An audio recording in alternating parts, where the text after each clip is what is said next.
Bonjour à tous, c'est François et bienvenue sur notre chaîne Le Goût du Monde.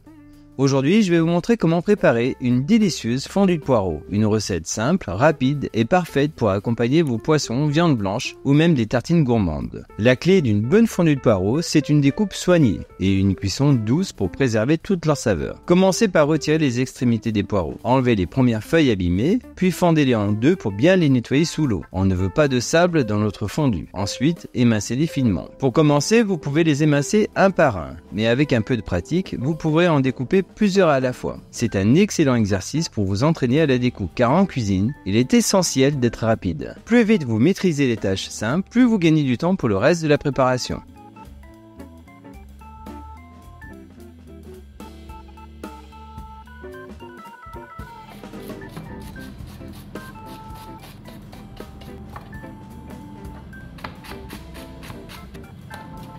Dans une grande poêle ou une sauteuse, faites chauffer le beurre et l'huile d'olive à feu doux.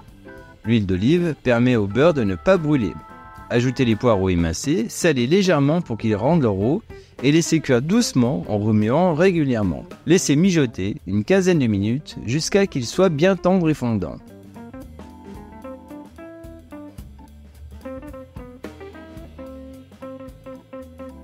Si besoin, ajoutez un peu d'eau pour éviter qu'ils accrochent.